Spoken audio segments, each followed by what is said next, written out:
J'ai investi plus de 250 000 euros ces dernières années dans des gourous, des masterminds, des coachings et plein de trucs obscurs que vous voyez partout sur Internet.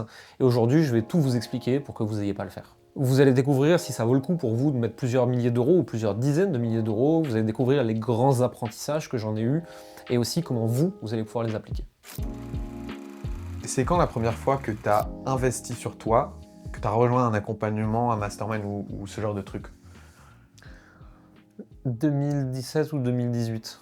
Je crois le premier coaching cher que je me suis payé. J'avais acheté des petites formations à moi, hein. Mais vraiment un accompagnement. 2017 ou 2018, je me souviens plus exactement. Qu'est-ce que tu as ressenti quand tu l'as fait? Je Enfin, me combien rappelle. ça coûtait aussi? Je vois la personne qui poste des trucs depuis des semaines. C'est une personne que je connais bien personnellement à ce moment-là, tu vois. Et OK. je la vois poster des trucs depuis des semaines sur les résultats de ses clients. OK. Et sur le premier, je me suis dit, oh, coup de chance. Le deuxième, je fais, ah tiens.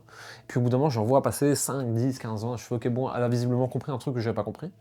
Spoiler, c'était vrai. Et vu que je connais bien cette personne, je cale un call en disant, je veux que tu m'accompagnes. Elle me dit, ok. Moi, dans ma tête, je me rappelle, j'avais dit, je suis prêt à mettre 3 000 à 5 000. OK. Ce qui est J'étais prêt déjà... à aider skin in the game, tu vois, un peu. J'avais pas autant de revenus que maintenant, rien à voir, etc. Tu vois.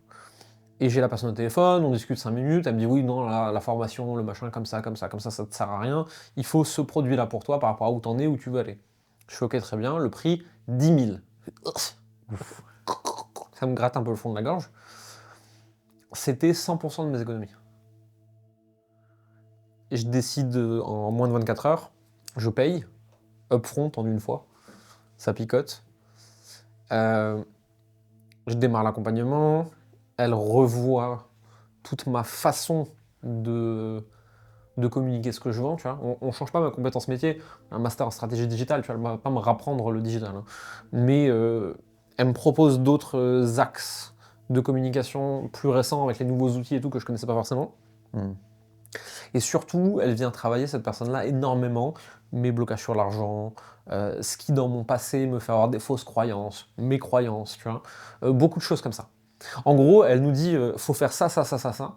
Des choses que je savais mais que je faisais pas forcément. Et à chaque fois que j'arrive avec un oui mais, elle regarde pourquoi, elle le dégomme. Hmm. C'est 3 mois d'accompagnement, je crois. Euh, Au bout du deuxième mois, je faisais 75 000 euros de vente sur une offre que je venais de lancer. Ah ouais. Ouais, le ROI était pas mal, tu vois. Mais en fait, j'avais déjà un tout petit peu d'audience que je travaillais depuis un moment. Hmm. J'avais déjà du réseau autour de moi, de gens qui reconnaissaient mon talent dans des trucs très précis, social media, social selling, storytelling et tout. Et j'avais les compétences pour délivrer ça, tu vois. Il me manquait vraiment des déclics et Hmm. juste un plan d'action à suivre tout bêtement. Et ouais, dans le ROI, il était cool, quoi. Qu'est-ce que cette expérience elle a changé pour toi pour la suite, dans ta manière d'aborder l'investissement sur soi? Je me suis rendu compte du multiple stratosphérique qu'on peut avoir quand on a quelqu'un qui a plus d'expérience que nous sur un truc, qui vient nous montrer où ça coince et nous le débloquer. Pour quelqu'un qui a jamais sauté ce genre de pas, etc., et qui se dit, attends, il a payé 10 000 balles pour que quelqu'un lui donne des conseils, machin, ça peut paraître un peu hors sol. Qu'est-ce que tu dirais à quelqu'un qui voit le truc comme ça pour le moment? C'est... Si je devais donner un exemple, imaginons que vous faites du tennis, vous faites les championnats de France, et ça fait 10 ans que vous êtes troisième. Vous tombez sur le coach qui a coaché les premiers des 10 dernières années. Et donc qui probablement sait précisément pourquoi vous êtes tout le temps troisième depuis 10 ans. Qu'est-ce que ça a comme valeur pour vous? Moi, j'ai trouvé quelqu'un dans le business qui, à ce moment-là, avait l'habitude de prendre des gens qui étaient pile là où j'étais et de les amener pile là où je voulais aller. Et qui avait un track record de succès là-dessus.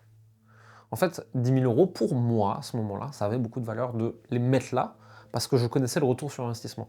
Mais en vrai, ça aurait pu être 1000 ou 100 000, tu vois. Si, je sais pas moi, j'avais une usine qui faisait 5 millions par an et que la personne, elle avait bossé dans ou accompagné des usines qui font 50 millions avec succès depuis très longtemps, ben en fait, ça vaudrait 100 000 balles, tu vois, minimum. Le sujet, c'est toujours qu'est-ce que je veux obtenir et est-ce que cette personne elle a des chances de me montrer comment y aller avec plus de succès, moins d'erreurs que ce que j'aurais fait tout seul. Ces dernières années, toi, du coup, là, si on cumule, c'est quoi un peu le montant que tu as investi dans des masterminds, des trucs comme ça, qu'on se rende un peu compte du truc? Je pense qu'on doit être à pas loin de 100 000 euros d'investissement par an depuis les 3 à 5 dernières années. Donc on est probablement pas encore à 500 000, mais on a sûrement mis au moins 250 grand minimum en coaching, formation, mastermind, consultant, immersion, trucs comme ça, quoi, sur les 2-3-4 dernières années. Facile. Et qu'est-ce qui te fait kiffer, toi, dans le fait de, tu vois, quand tu vas acheter un gros programme, etc., comment tu te sens enfin, Je me sens comme un enfant avec un magasin de jouets, de découvrir des nouveaux trucs, une nouvelle approche, une nouvelle façon de faire. Mais c'est surtout que plus tu avances dans ton entreprise, plus ça vaut le coup de payer extrêmement cher des gens extrêmement pointus pour aller chercher le petit 1% en plus. Mais parce que sur une boîte de la taille de la mienne, le petit 1%, c'est peut-être 1 million de chiffre d'affaires de plus chaque année en fait. Et donc si j'ai payé 50 000 à un mec pour me montrer un petit 1% à un endroit, et que cet endroit sur l'année m'amène 1 million, ou même s'il m'amène 1 million sur 3 ans à la rigueur, tu vois, bah 50 000, 1 million, même si c'est sur 3 ans, ça vaut le coup. En fait, aujourd'hui, je cherche des consultants, des masterminds, des coachings, des programmes, tout ce que tu veux, pour m'aider moi sur ma vision de CEO, pour aider mon pôle livraison, pour aider mon pôle de vente, pour aider mon pôle média, etc. Et je cherche avec tous mes directeurs et toutes mes équipes comment je vais encore plus loin, tu vois. Si je me forme que moi, je suis un goulot d'étranglement pour la boîte. Et en fait, ce que je faisais en investissement sur moi, aujourd'hui, je le fais sur les équipes. Je leur paye des coachs, des consultants, des formateurs, des masterminds, pour qu'eux aussi progressent. Parce qu'en fait, moi, je peux pas suivre 10 trucs à la fois. Par contre, j'ai la capacité financière d'en payer 10 à la fois. Et donc, en fait, je les mets un peu partout dans ma boîte. Donc sur ce genre de choses, les gros masterminds, etc., ce que j'entends là, c'est qu'il y a à partir d'un certain niveau où ta boîte est tellement grosse que on va dire que le levier que tu as fait que même un petit pourcent va avoir de gros impacts. Je vais donner un autre exemple. Si tu es à zéro, si tu es un ultra débutant, il est impensable de payer 100 000 balles pour du business coaching, même si le coach en face, il est brillantissime. Parce que le levier que tu as pour rentabiliser cet investissement, il est de zéro. Tu n'as rien. Et donc, en fait, faire payer extrêmement cher des débutants, ça n'a pas de sens. Par contre, si maintenant, tu as une boîte à 10 millions, et que le mec te fait faire plus 10% parce qu'il connaît un truc que tu connais pas, bah 100 000, c'est pas cher. Et donc, plus ta boîte est grosse, plus tu as de gens, plus tu as d'audience, plus tu as d'autorité, plus tu as de médias, etc., plus tu as d'effet de levier sur ce que tu apprends. Donc, plus ça a du sens d'aller chercher des gens plus pointus, donc forcément plus cher. Qu'est-ce que tu dirais à quelqu'un du coup qui se dit ok, il y a tel gros programme, tel business coach, etc. C'est super cher, mais ça veut dire que c'est du coup forcément excellent. Faut que j'y Ah, aille. En quoi ça peut être une connerie, voire un peu une dérive, tu vois, ce genre de les plus programme. connus sont pas forcément les meilleurs, les plus chers sont pas forcément les meilleurs. Ça veut pas dire que le pas cher c'est mieux. Ça veut dire que ça dépend. En fait, c'est plus compliqué que ça. Donc déjà, là, on parle d'investir beaucoup d'argent dans un accompagnement. Attention à ce que vous faites. Euh, Veillez toujours à prendre en compte votre contexte personnel. C'est pas parce que vous m'écoutez moi que c'est mon produit le meilleur pour vous. Ça dépend de qui vous êtes, ça dépend de tellement de choses aujourd'hui. Si vous êtes dans une situation financière précaire, si vous êtes seul, la prise de risque c'est ok. Si vous avez une famille, faites quand même pas n'importe quoi, s'il vous plaît. Et si vous êtes à 50 balles près, il vaut peut-être mieux aller chercher un travail que se lancer dans l'entrepreneuriat. Maintenant que ça c'est dit, regardez combien de personnes le programme a accompagné, regardez son prix, regardez son niveau de succès, regardez sa réputation sur les réseaux, faites quelques recherches sur Google, vous pourrez quand même trouver plein de trucs. Quelqu'un qui a 0 détracteur, c'est qu'il y a de la censure. Quelqu'un qui a 100% de détracteurs, c'est qu'il y a de la diffamation. La réalité est souvent entre les deux. Normalement, il devrait y avoir 80% de gens à peu près contents, 10% qui le détestent, 10% qui l'adorent. Ça, c'est un bon ratio selon moi. Tu vois. Mais toujours vraiment, avant d'investir sur soi, se renseigner un petit peu, tu vois, pas sauter tête baissée et filer des milliers d'euros à n'importe qui, et à moi y compris d'ailleurs.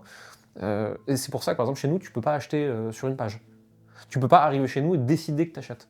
Tu vas être obligé de parler à quelqu'un qui va analyser ton contexte, qui va voir dans notre écosystème est-ce qu'il y a une offre qui est plus adaptée à toi. Si c'est pas le cas, on te le dira aussi. On a un bouquin qui est à 20 balles. Enfin, tu vois, t'es pas obligé de mettre des milliers d'euros tout de suite. Il faut mettre des milliers d'euros quand ça a du sens. De tous les masterminds auxquels tu as participé et tes équipes, c'est quoi, si on devait prendre en fait par stade de développement de ta boîte, donc quand tu étais dans le 0, 100K par an, si on prend des ranges de CA, 100K, 1 million, 1 million, 3 millions, c'était quoi le déclic que tu retiens, on va dire, à chaque étape qui pourrait parler aux gens, tu vois? 0 à 10K par mois, même si c'est ce fameux palier des 10K, moi il me gonfle beaucoup, mais on va l'utiliser pour schématiser.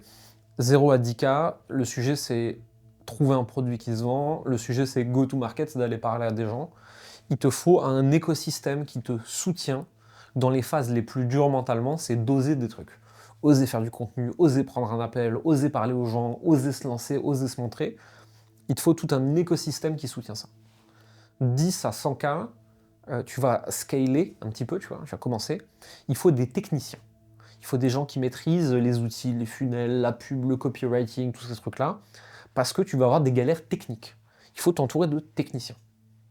100K à 200, 300, c'est de la vision, c'est de la planification stratégique, c'est de la structuration d'entreprise. Donc il faut t'entourer de gens qui comprennent ça et de préférence qui l'ont déjà fait. La plupart du temps, le premier, c'est juste un programme de coaching de groupe avec formation. Le deuxième, c'est à mi-chemin entre de la formation et du mastermind. Le troisième, c'est du mastermind avancé, plus des consultants pointus par sujet. Donc au départ, c'est plus un travail sur soi, se faire accompagner. Ensuite, c'est plus Des s'entourer de compétences techniciens et compétences techniques. D'abord sur soi, ensuite sur les compétences techniques, ensuite sur le recrutement, la vision, la planification, la structuration. Ouais. Est-ce que tu as un mot de la fin pour les gens qui ont envie de faire un mastermind ou même le tien ou pas, tu vois, mais peu importe. Dans tous les cas, l'investissement sur soi est pour moi le truc le plus merveilleux, le plus puissant, le plus gros effet de levier de la Terre. Et je trouve qu'on sous-estime terriblement en Europe la valeur de la connaissance, de l'entourage et de la progression personnelle et du fait de payer pour apprendre ces trucs-là. Maintenant, il y a aussi beaucoup de dérives dans le marché actuel. Donc, ne jetez pas votre argent n'importe où. Renseignez-vous, posez-vous les bonnes questions, demandez-vous si vous avez le bon effet de levier par rapport à cet investissement et quelle est la réputation des gens qui vous avez donné de l'argent. À partir de là, même si vous ne rentabilisez pas en 6 ou 12 mois, si ça se trouve, en fait, vous avez juste un problème de vision long terme. Et si ça se trouve, c'est dans 10 ans que vous allez avoir un déclic et vous allez x10 cet investissement. Et même si c'est ça, ben en fait, ça reste toujours un bon deal. Parce que vous avez appris, vous avez progressé, ça vous quittera jamais. Forcément, je suis biaisé, j'aime ça par-dessus tout, je vends ça, je vis là-dedans, je vis autour de ça. Donc je suis sûrement pas la bonne personne pour y trouver des défauts. Peut-être qu'il y en a. Moi, en attendant, c'est ça qui m'a fait le plus progresser. Ça t'arrive de te demander si on te retirait ta boîte, tous tes clients, toute ton équipe, tout, t'as plus rien. Combien de temps ça te prend Enfin, qu'est-ce que tu fais? Je reconstruis, parce que je ne sais pas faire autre chose que ça, et c'est ça que j'aime. Ce que j'ai mis 4 ans à faire, si je dois le refaire de zéro, il me faut 1 an, je pense, max. 6 à 12 mois. Parce que, en fait, aujourd'hui, je sais des choses que je ne savais pas avant. Ouais, ça se perd pas. Mais en fait, réfléchir à comment je le referais, etc., tu vois, refaire la même chose, ça prend quand même du temps, c'est pas simple, il faudrait retrouver les personnes, etc. Non, par contre, il y a une autre question à se poser, c'est que si tu me refous à zéro demain matin avec plus rien, en combien de temps je me refais un salaire confortable? 1 minute? Avec les connaissances que j'ai, en 1 minute, je me refais un salaire confortable.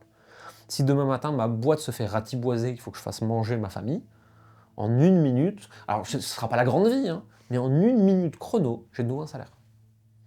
Et ça, c'est parce que j'ai autant investi sur moi, et ça se perdra jamais. Ça, c'est une assurance en cas de problème. Ça, tu penses que c'est dû en grande partie à l'audience, personal brand ou pas que? Pas que. L'audience, c'est bien. En 1 minute, je peux remonter un produit. Mais là, on partait du cas où on m'enlève l'audience aussi. Ouais. Et en fait, avec les compétences que j'ai, je peux aller toquer à la porte de n'importe qui en disant voici ce que je sais faire, voici ce que j'ai déjà fait. Est-ce que tu me donnes du boulot pour 2-3 000 balles par mois? Tout de suite.